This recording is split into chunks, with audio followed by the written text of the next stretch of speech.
And welcome to the March edition or March episode of the Eloqua user group. So this month, we're continuing the conversation from last month. Last month, we talked about identifying the data that matters. And this month, we wanted to explore that a little bit further by looking at how we can work with the data that matters. And the meaning of the gold at the background is that, our data is gold. And so if we can develop a way to more fully understand our data and look at ways that we can maximize its usage, then that will be a good thing for everybody. So let's dive in. As you know, for those who regularly attend, we use Zoom to host our webinars, and the replays will be available on our website. We always encourage collaboration, so please use the Q&A. Just be aware that all webinar attendees can see that Q&A. You can upvote those if you like. And of course, if you want to talk to us a little bit more privately, you can use the chat function to do that. So welcome again, and thanks for joining us. So my name is Derek Bell, Director of Customer Success and Marketing, and Jason O'Donnell, our Account Director, is on the line, and Jason's going to be helping with Q&A. So in Australia yesterday, actually Tuesday, so it will still be yesterday for the US as well, I think, because we're now Thursday, our time, was International Women's Day. So we certainly wanted to take a moment to acknowledge the many amazing women that we work with, both from within our own business and also within our clients as well. So thank you to the great women in our lives. And on the agenda today, so we want to get down to the basics and get to a level where we can have some confidence in the quality of the data that we're working with.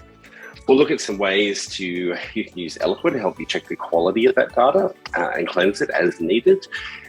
Moving beyond personalization and trying to identify what hyper-personalisation may look like. And I think it's fair to say that definition probably could be different for everybody. And then finally, we'll just do a quick wrap up of the 22A release of new functions from Eloqua, which took place in February. Let's dive in. So a quick recap from last month, as I said, the data that matters. So first thing that we did was to identify that data, and some of the ideas that we talked about in relation to identifying that data is, well, it's different for everybody.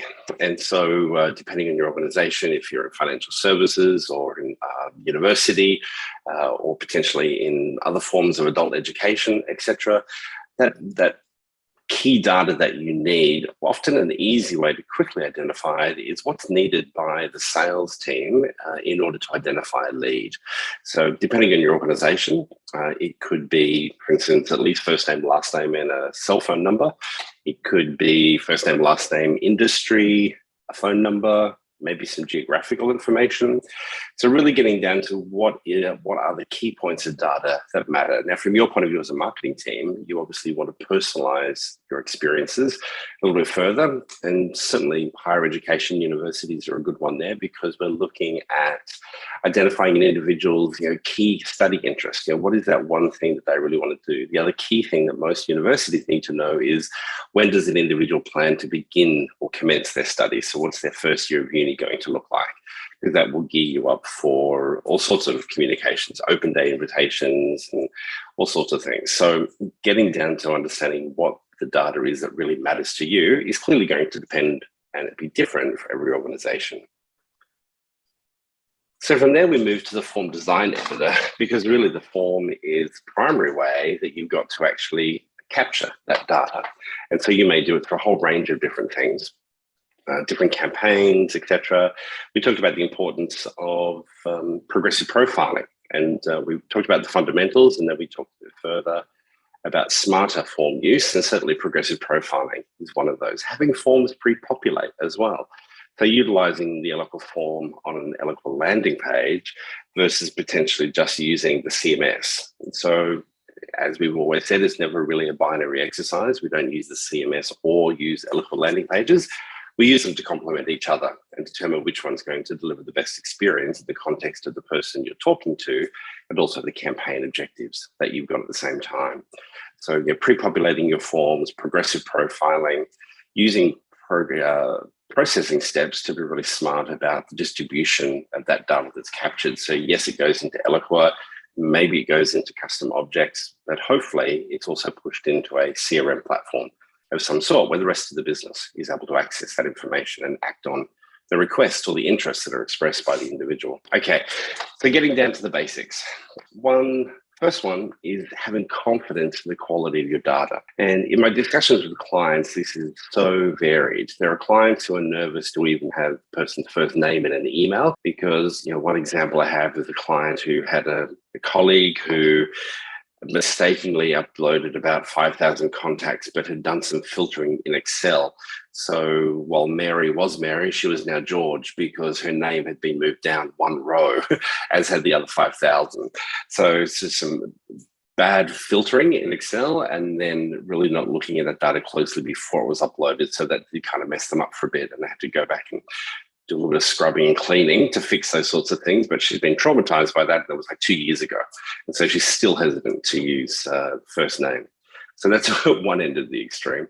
The other end of the extreme is, I suppose, those who are potentially connected to a range of different systems. They maybe have a data steward on board, somebody who really understands the interconnected nature of the CRM with Eloqua. Maybe there's an ERP or a student management system or something like that that could be sitting in the back end. All of those things converging together with a whole range of pieces of data that relate to an individual. We're going to talk about how we can try and beef up your confidence levels in relation to all of that data and using it from a personalization point of view. Our first tip is that we should look at taking an enterprise-wide view. Now, I use that term a little bit liberally because we're not all in enterprises per se, but by that I mean looking across the organization, across the business. Don't just sit in isolation with, well, my Eloqua is clean. I know that my Eloqua data is looking great, but it's very rare that our Eloqua is sitting there and it is an island within a bigger system. And in some cases, it's fair to say that Eloqua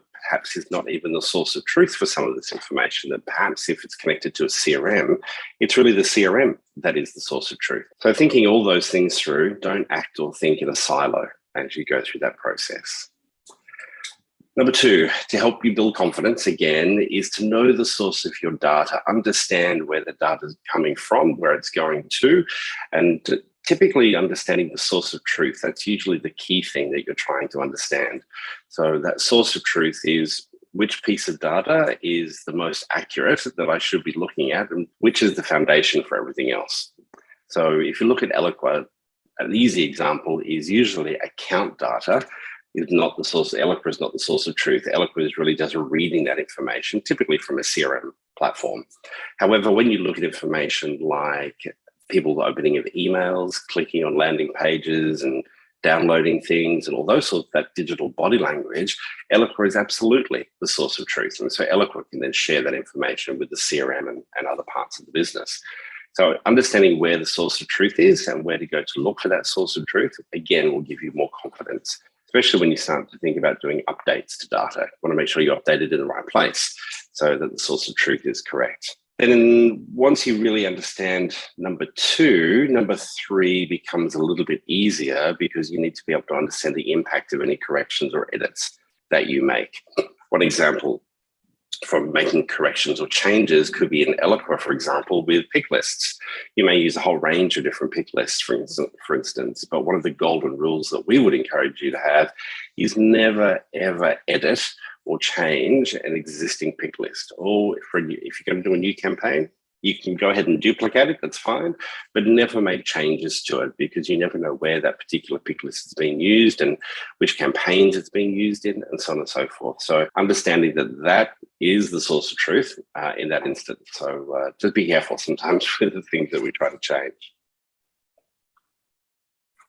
Okay, so let's look at ways then to use Eloqua to check the quality of the data.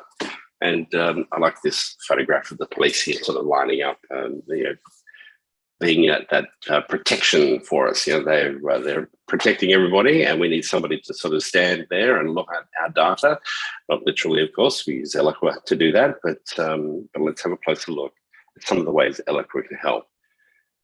I think the first thing we need to understand, though, is a little bit about the architecture, and this will help you with your understanding or knowing the source of truth. Now, this will differ for every organization, and what I'm about to share with you is really just sort of general, but certainly not unusual in my discussions with clients. So at the heart of the exercise is typically your CRM and Eloqua. So your CRM can be a student management system. It might be a membership-based system. It may be called a CRM. It could be something slightly different, but whatever it is, it's usually a database that contains people and their relationship to you as an organization or business. And that's connected to Eloqua. And the data flows in both directions. Now, it's likely that the CRM system could potentially have other things feeding into it. And then from there, that information would flow into Eloqua. So for a legal firm, it could be matter management. If we're a university, it's student management. If we're a not-for-profit organization, maybe it's membership management. Billing systems, ERPs, sometimes they're the same thing, sometimes they're separate things. They can differ. But Eloqua can eventually view those things. And in some cases, Eloqua can connect directly to those. But generally speaking, from an architecture point of view, it would be more like what you see on the screen right now, that we use the CRM for Eloqua to talk to, and then use the CRM to talk to all those other bits and pieces. Not always possible, but probably the desired outcome. But then there are other situations where Eloqua is the source of truth for a range of different things, and the source of that data can come from a whole range of different places. So maybe it's your website. Maybe you have a secure website. If you're in a retail environment, you might have people logging into a secure website to transact and make purchases. It could be accessing membership information or student information where people have to actually log in.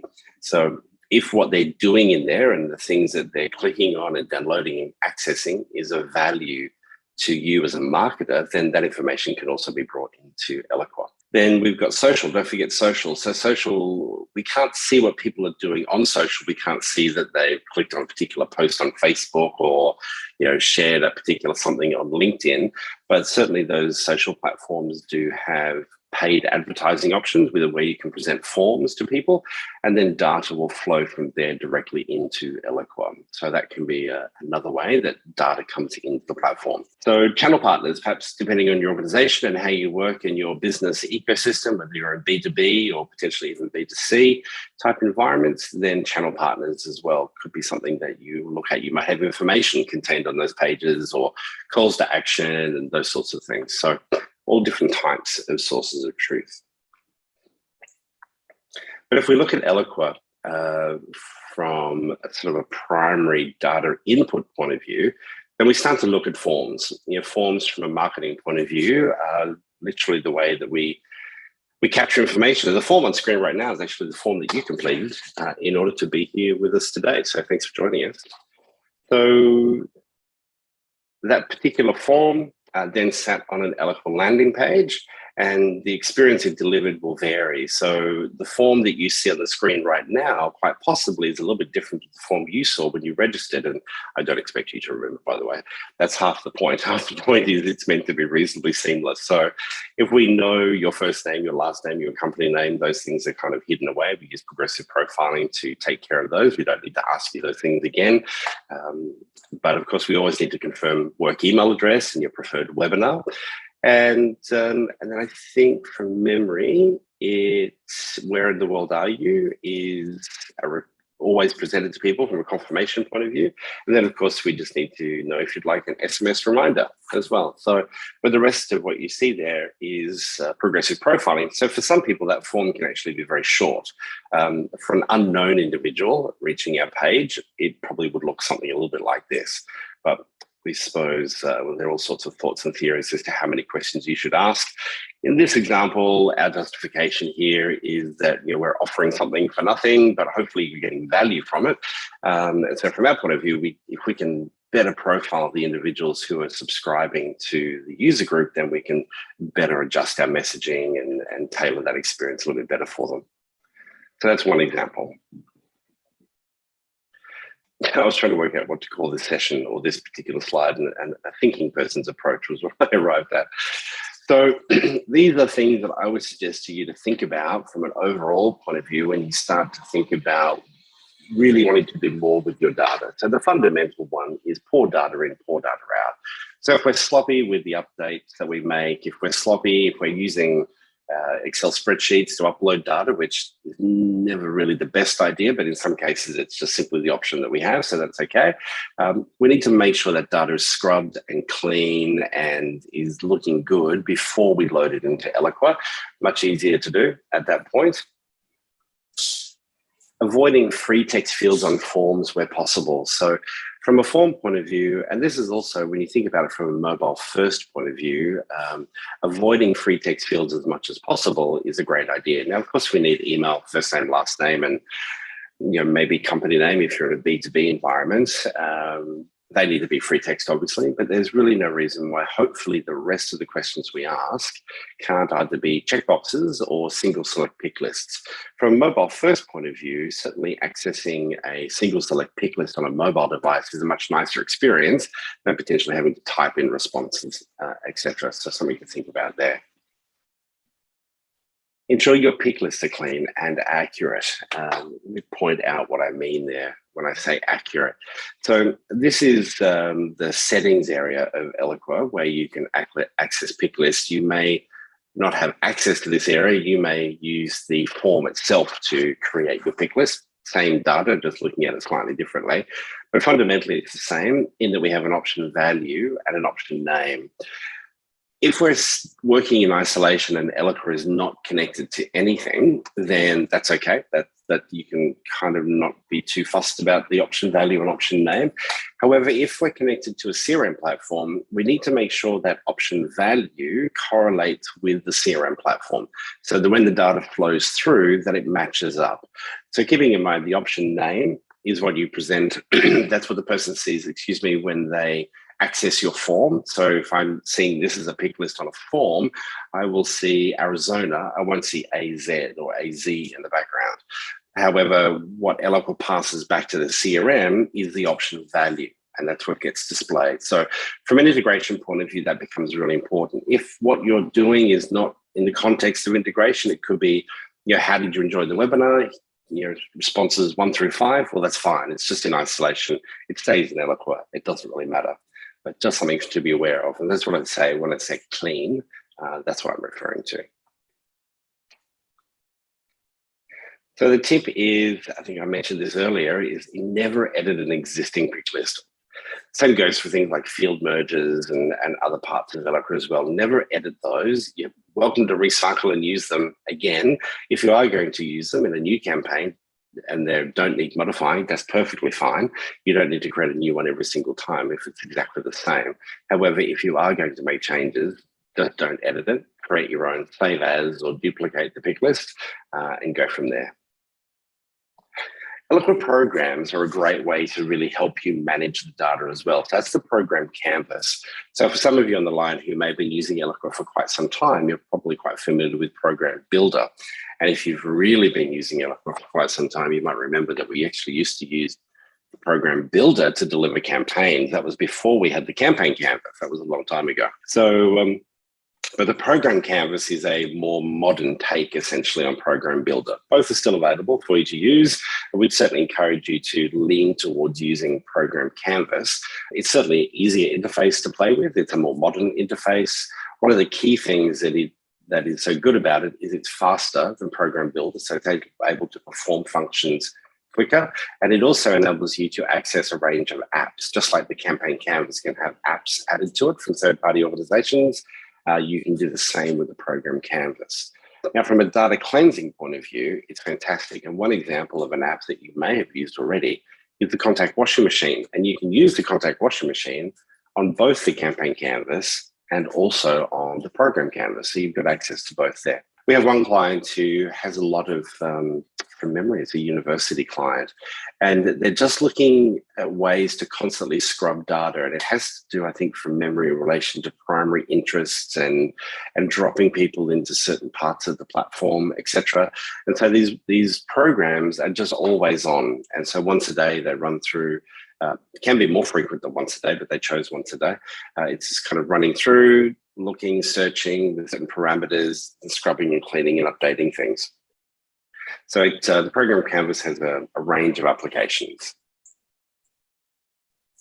So let me show you just one example of a program in Eloqua. Programs are available in your orchestration menu, excuse me, down to programs. And one of the ones we have here is applying a date to individuals for the user group. So when people first sign up for the user group, we use an email group to capture that information. But what we also wanted to be able to do was display on some communications to user group members, just reminding them that they've been a member since, and insert a date when they do that. When people sign up initially, if they subscribe through the primary subscription through our preference center, etc., we use the form to actually stamp that date onto their contact in a field, and that's it. It remains there constantly. But we have a whole bunch of replays that people can access as well. And so, excuse me, what I didn't want to do was lose out and have those people and not have that join date assigned. So what this listener does, this listener, you can see at the moment, there are 8 sources, and we've got more to add. You can see here, see the names of the actual forms that I'm talking about. And so we have more to come. There's more I've got to add to these. We've only had this running for a couple of weeks. What this is going to do essentially is all of those forms when people access the replays, the form processing step will push them directly here onto this particular program canvas. And then the first question we ask is the join date blank? If it is blank, then let's go through a process. But if it's not blank, that's fine. We can leave it. No need to make any changes. And so this program will then simply run away. It just keeps going. It's on forever. There is no, unlike a campaign, there is no end date. It's just simply active. And so I actually pushed them through a form submit, excuse me, and in that form submit, we use the form processing step to assign the date. Yeah, so that's just one example of using a program in concert with form submissions from multiple forms to update a key piece of data that we want to make sure we have. There's another one that we use. I probably have a hard time finding it because I can't quite remember how our guys did it, but our developers did one for me where we always ask people which country they're in. And when we started doing that several years ago, the challenge was then from a segmentation point of view. So if we're looking at North America, for example, I'd then be looking at adding country as Canada, United States, Mexico, and I'm kind of working my way down. And I think my geography is pretty good, but I know I'm always going to miss somebody, right? So of course I could probably just create a segment and get it right the first time and save that segment as a template. That would be a good way to do it. But I just found it was really cumbersome with all those different countries. So what we decided to do was we told Eloqua, we uploaded some information, 2 columns in an Excel spreadsheet. Column A had every single country on the planet. And then column B, we assigned a region to that. So in your example, within North and South America, well, actually we had North America, Central America, the Caribbean, and South America. So now we have 4 regions to play with instead of having to identify all the individual countries if we're wanting to target people within those particular geographies. And so now I don't really use countries unless I'm being very specific. I really just use regions. And so it's much easier from a shared filter point of view, segmentation point of view. On the campaign canvas, we can query people in different directions, etc. And we're at a point now where we probably have about 98% accuracy within our database of a contact associated to a country. It's taken us a few years to get there. It doesn't happen overnight, as you would expect.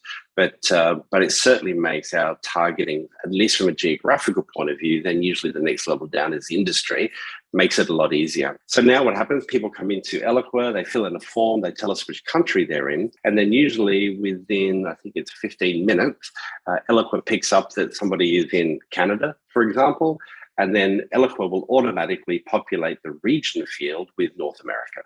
And so it's all taken care of, and that information then also flows into the CRM as well, which is actually really helpful in the CRM to produce dashboards and reports as well, based on geography and regions.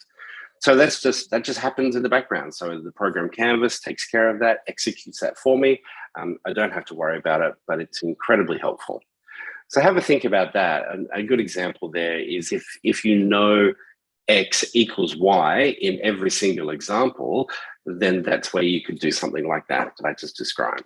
We wanted to try and share something like this with you each month, and so I'm going to have to think about talking to clients throughout the month, is what I call an Eloqua hack. Now, good luck trying to hack Eloqua. I think the whole team at Oracle that will stop you hacking it. So not hacking from that point of view, but just something, maybe it's a little known area or a little known portion of Eloqua that you may or may not be aware of that can actually be really helpful. So what I wanted to do today was show you one that really helps from a cleansing point of view of dirty data, at least identifying the dirty data.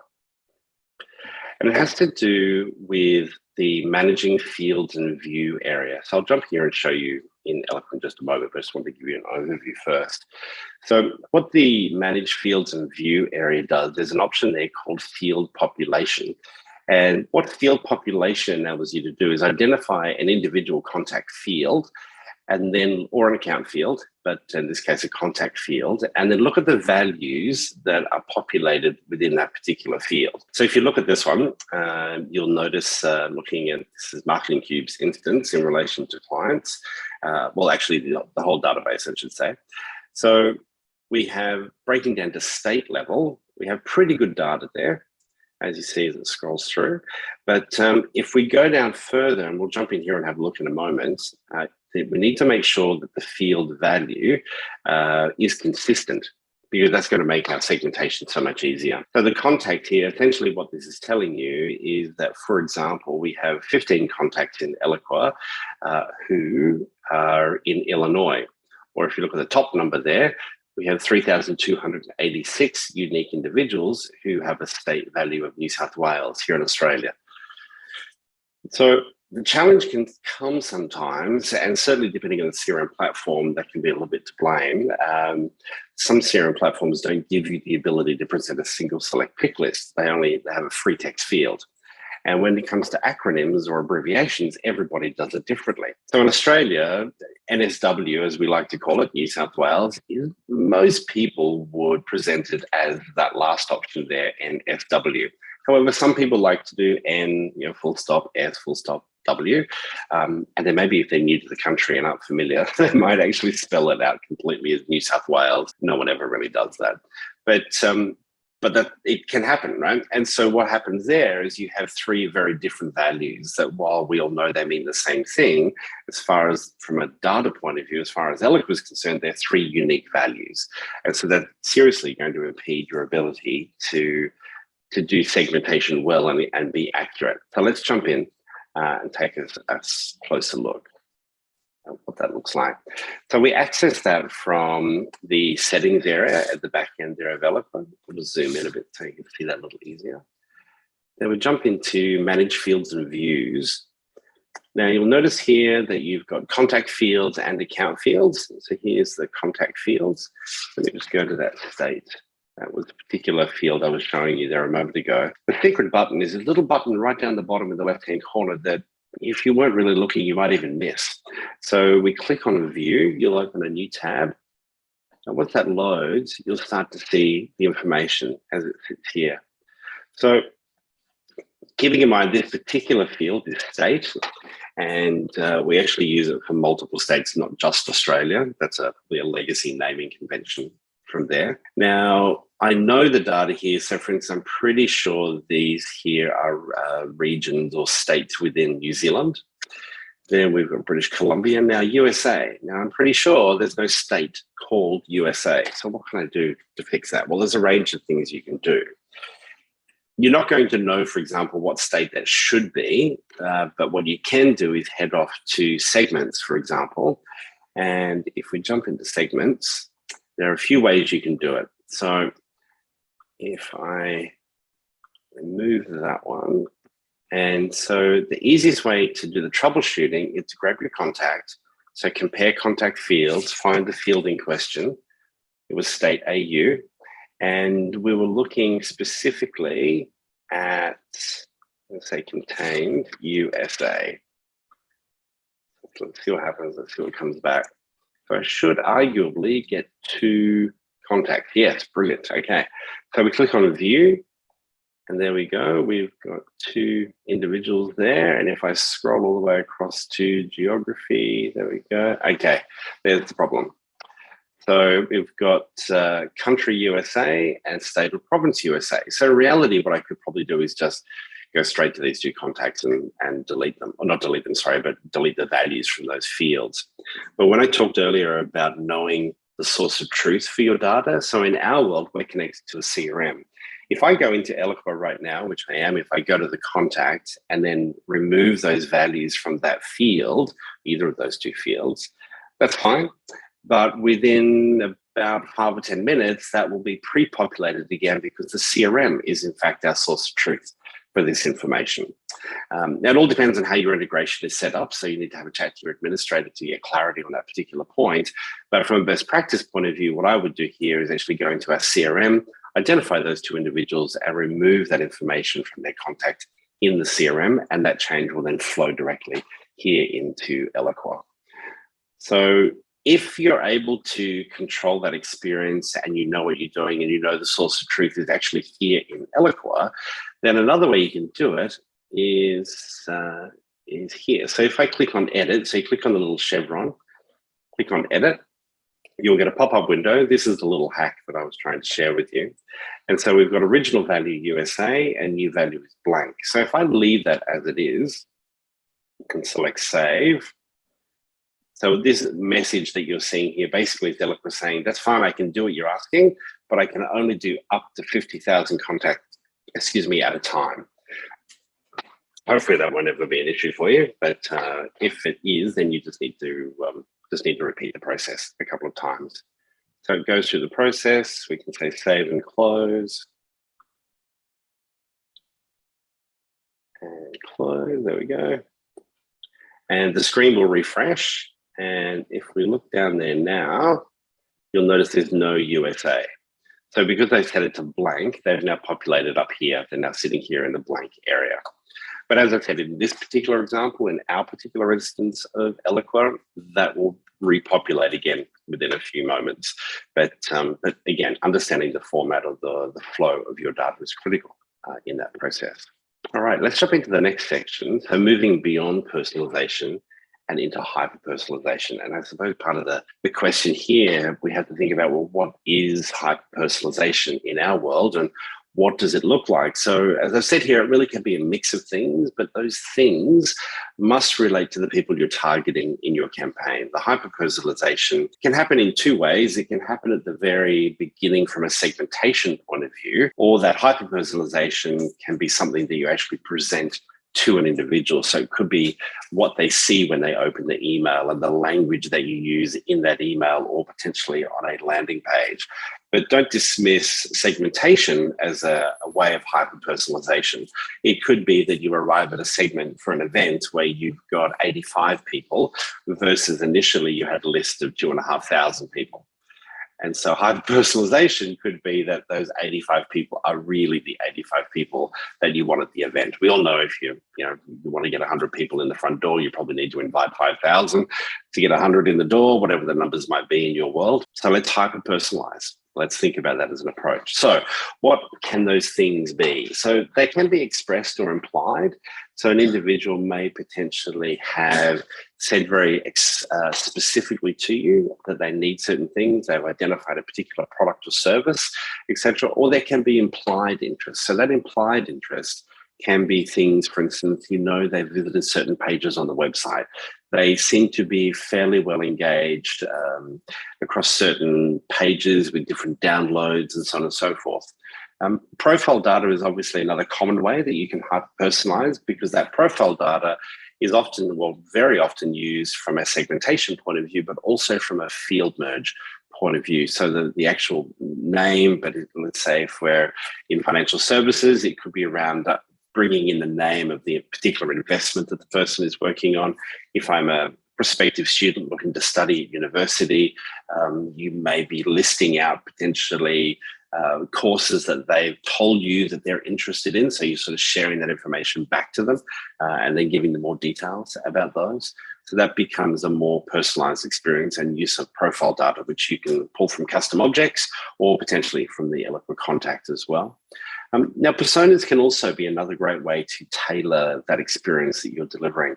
So it's not just the language of the campaigns. We often think of personas in the type of copy that we develop, but it's not just that. It can also be around imagery. So that's where you need to start thinking of things like dynamic content. I just find universities are great examples when it comes to dynamic content, because there's all the different faculties, schools within university, engineering, the arts, business, etc. So if you think about that from an imagery point of view, the type of imagery that you might present to an engineering student would be quite different to potentially to a art student or a business student, for instance. So dynamic content, when you know those things and you have that information, you can then use dynamic content to hyper-personalize those communications as well. And keeping in mind what I've said there relates not just to emails, but of course to your Eloqua landing pages as well. That same thinking can be taken care of there as well. And remember with field merges that it's very common to have a single field on Eloqua, let's take first name, but in fact have multiple field merges with different rules, different scenarios, etc.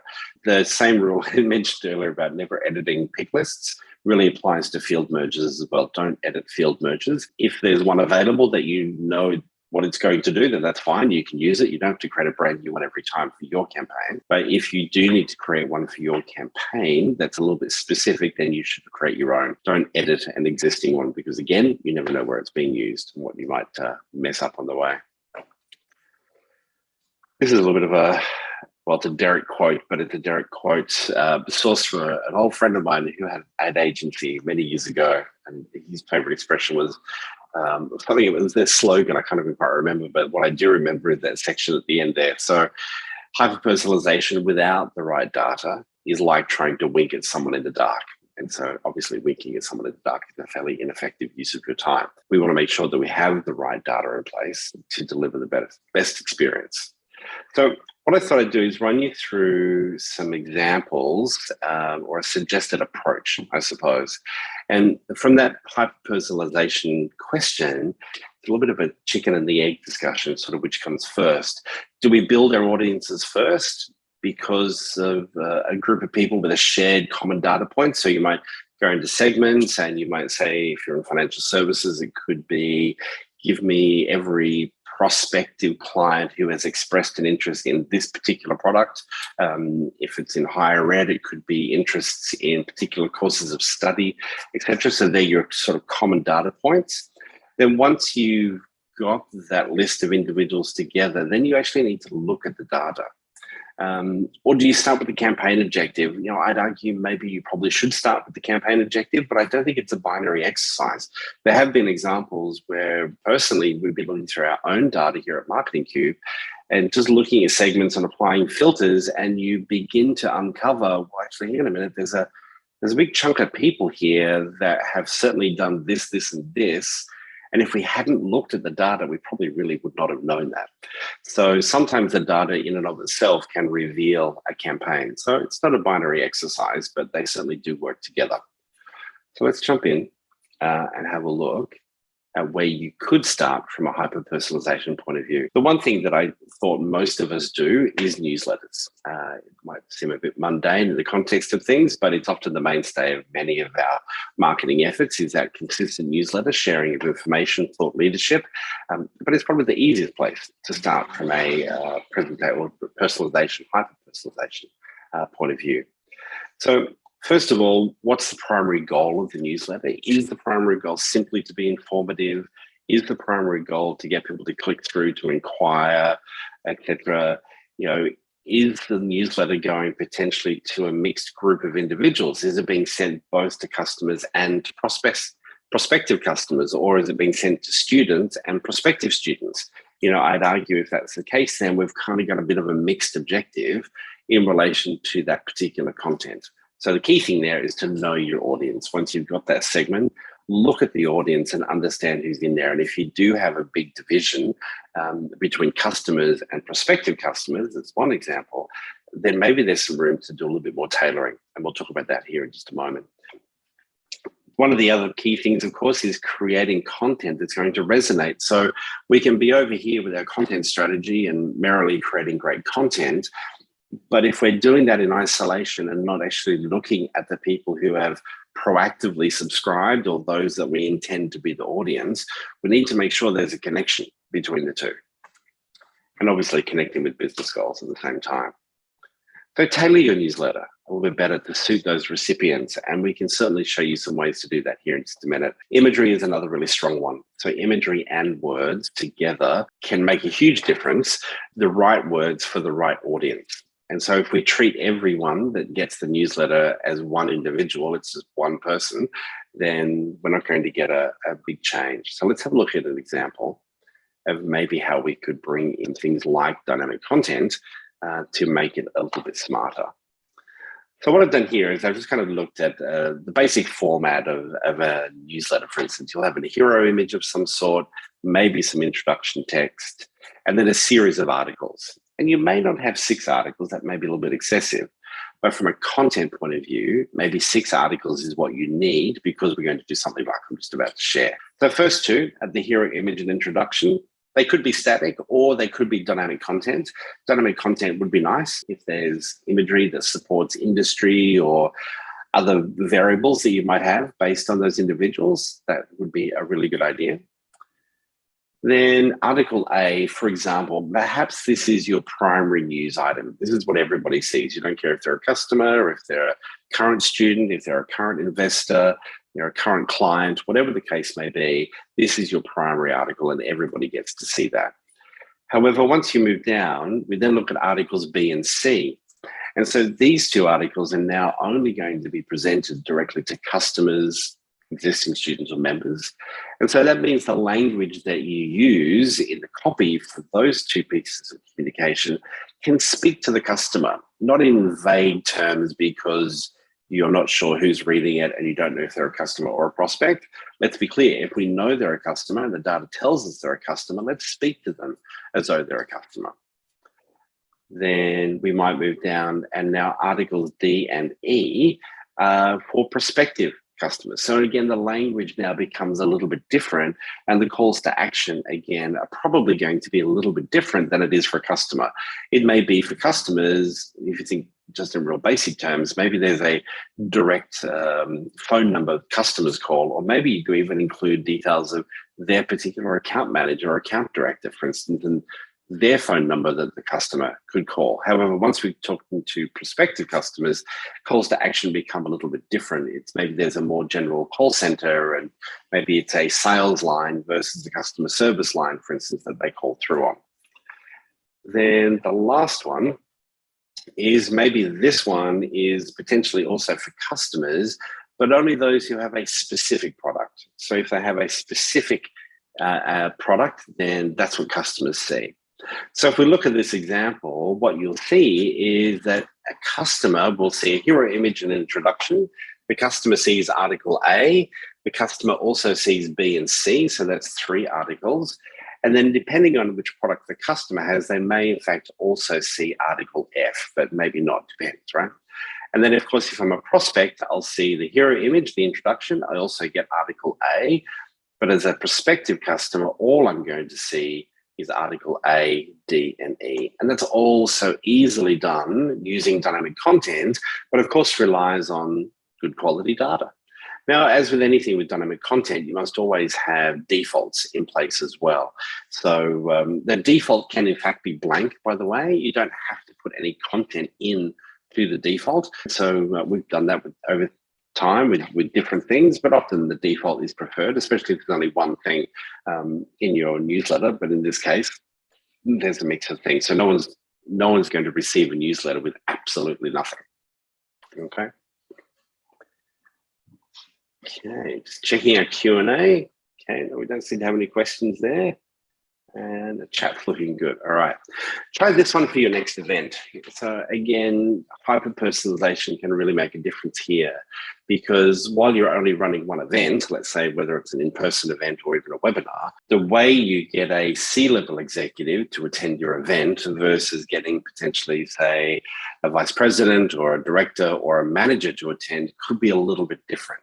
If we think about it from a university point of view, yes, open days are a wonderful opportunity for a whole range of different people, but the reason mum and dad might want to come to an on-campus event for open day, etc., that's going to be a different reason probably to the prospective student who might only be in year 10 at high school, for example.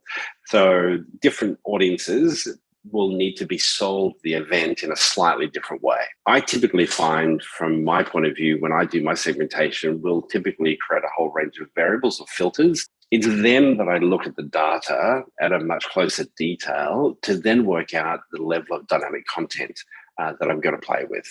So what I'm looking for essentially is common data points. I'm looking to try and understand, well, how many C-level executives do I have? Are they, which geographies are they in, for example? And once I understand that, then I make the decision about the dynamic content. That's just one way to do it. There's all sorts of different ways of doing it. But industry for us tends to be a big one. So we find job level is another important one because it helps us pitch the event and use the right sort of language to get people along. Sometimes geographical. If it's a webinar, the geographical side sometimes we just use for imagery to support different city skylines or those sorts of things. Then current products or services. So if the event we're running is specific to a particular product or service, then we know who's using those today, and so we can obviously adjust the imagery and comments. And the key thing here to understand is people are only coming to one event. You're not running 3 different events. It's only one event, so we can't really misrepresent what the event's going to be about, but it's about helping convey to that individual why they would find value from attending this particular event. So these are, again, just some examples of common data points that you may look at as you go through that process. So what we want to do then is consider some dynamic content to help us deliver a more tailored experience or hyper-personalized experience. And remember, dynamic content can be used in a range of different ways. And one way that I see less people use it is actually the subject line of an email. Now, we know how important the subject line is in order to get people to open it. And there are people whose businesses are completely built around helping you come up with really cool and very smart subject lines. So let's maximize that opportunity, because that call to action in the subject line for the C-level executive or mum and dad wanting to bring their student or their kids to campus for an open house or open day can be a little different to how you would talk to other individuals. So the subject line, think of dynamic content to be used there. Imagery, again, really important. It does make a difference. We have certainly some clients, again, in higher education, actually, who looking at their international student market from within the Asia Pacific region, once they understand country, etc., just using some very subtle imagery to support the cultural background and ethnic background of different students across the region, etc. Just a nice, subtle way. And as a white person, I can say it's nice. Not everything has to be whitewashed. We can add a little bit of color to these things. It's only subtle, but it does get noticed. Opening paragraphs. So as you think about the email, for instance, that you're presenting to people to get them to come along to the event, obviously the agenda isn't going to change. The logistics of the actual event aren't going to change, but that opening can make or break, for example.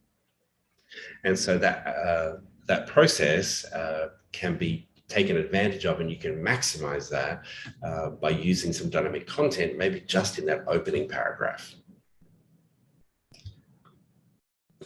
And signature layouts. Now, this would probably depend a little bit on how you've got things configured in your world, but signature layout and signature rules typically enable you to personalize those communications as coming from a contact owner or the CRM owner, for example. More likely to be utilized in a B2B environment, but certainly can be used in any environment. If you want the email to come from a specific individual, maybe it's a professor or a dean on a university, or it's a CEO, or maybe it's a director or vice president, etc. You can hardwire that. There are a range of different ways you can do it, but certainly another way to do a little bit of personalization in that process. All right, so just to finish off, any questions in relation to that before we jump into the 22A updates? Jump in and have a look. So 22A, we covered this in a little bit of detail last month, but if you weren't with us last month, we'll just quickly walk you through some of these. One thing we'd love to offer you is to subscribe to what we call our Eloqua Important Update service. So this is an email that we send out at least once a quarter, sometimes twice a quarter. So we're certainly not going to spam your inbox. You won't hear from us that often. But what we do is look at the different release features that have come about and provide some additional information and guidance for you as to how you can potentially best take advantage of those. So you can use the QR code on your screen right there, or you will see calls to action in various emails to subscribe. But let's jump in and have a look at some of those key features from the February release. So the split decision step on Canvas, this one, I think people over time will start to think of very creative ways to use this. But essentially what this does, you have a segment dropping into the split decision step where you have a sliding scale from 0 to 100%, and you tell Eloqua what you want, and it'll split your audience. So certainly for brand new users to Eloqua, it really helps from a setting up and configuring the platform where we need to do IP warming, which is kind of a bit of an admin-y, geeky thing that needs to happen. But then if you start to think down the step, I was thinking yesterday, actually, just in relation to events, I've seen over the years where clients will sort of have their Group A invitees, Group B and Group C invitees. So if you wanted to do that by named individuals, then segments is the easiest way to do it. But if you're actually just wanting to control the flow of invitees, you could use the split decision step in context with wait steps to sort of control and slowly drip feed everybody in. Just launch the campaign and then just drip feed people in over time, depending on how you want to control those invitations for events. The intelligent form spam prevention is a great thing, and it's something that I'd encourage you to utilize. Key thing to know with that is that when you turn it on, it should generally probably always be turned on if your form is sitting on an Eloqua landing page. Not a problem. We'd encourage you to do that. However, if you are putting an Eloqua form onto your CMS, so it's reposting data from your CMS directly into Eloqua, then from that point of view, you want to think about a little bit of HTML updates that need to take place. If you need some advice, we can help you with that. You'll also find a little bit of information, I believe, in the help center, but you do need to drill and click and click and click to kind of get to it. The next one was updates in response to the Apple Mail privacy changes. The big thing there is changes in insight reports and what we're seeing there. So you'll be able to see information to help you get more accurate detail in relation to those changes and what. The blind form submit URL. This one does need to be turned on, I think. I think you need to log a service request from this one from memory. But this one, if you're using blind forms today, then this one will make sense to you. If you're not using them, it might be well ho-hum. But blind forms, we know that the URL contains personally identifiable information in some cases, or PII information. And what this change does is actually shorten that, making the personally identifiable information non-identifiable. So it makes it much more secure. So if you are using blind forms, certainly encourage you have a chat to your administrator, get that feature turned on, and have a closer look at that. If you do have questions, again, we can help with that one. In relation to Zoom, there is unfortunately no update. The only update being that Eloqua and Zoom are apparently in legal discussions, which doesn't help any of us. So that's fine. We'll let them continue with that process. It seems to be taking an inordinate amount of time for some reason, but fingers crossed we'll see that soon. And then the last one is SMS enhancements. So the Eloqua native Eloqua SMS, which is in fact an add-on. So obviously there's a price tag attached to that from a setup and configuration point of view, but they keep building out the insight reports and also the reports that are available within the Eloqua platform itself. So if that's something you're interested in, you do need to request it. It's not in beta anymore. It's sort of in a controlled availability scenario more than anything else, but you will need to talk to your Oracle account representative, or you can have a chat to us. We might be able to help with that one as well. So the only thing I really wanted to show you here was just quickly the decision or the steps that I talked about. So if you're coming into a campaign canvas, I'll grab a blank one as an example. And type in split. There it is, audience split, for example. So a really simple scenario might be that you'll have, maybe an email A and an email B. Now it's not really, yes, you could use it for A/B testing. Unlike the simple email campaign, though, you're not going to be in a position to be able to automatically send the remainder of your audience, because it's not what you'll see here. So my audience is actually being split right down the middle, or I can control in either direction the percentages that I want to play with. So, it is helpful from that point of view, but yeah, with lots of different applications, we're still trying to think more of them. As I said yesterday, I was thinking a little bit about the event process and sort of gradually dropping people into those invitation channels. So a range of different ways that it could potentially be played with. If you have some, please share them with us. We'd love to hear them. And that would be a wrap, people. I think we're right on time. I think we're about 5 seconds. So good evening, everybody. Thank you so much for making this time to be with us. We appreciate you joining us. We're happy to stay on the line here for a few moments if you do have any questions. But if not, we look forward to seeing you next month, where we'll be talking a little bit more about the design editors, both email and landing page design editors, and probably throw the form in there as well. But otherwise, have a great afternoon and good evening, and we'll see you next month.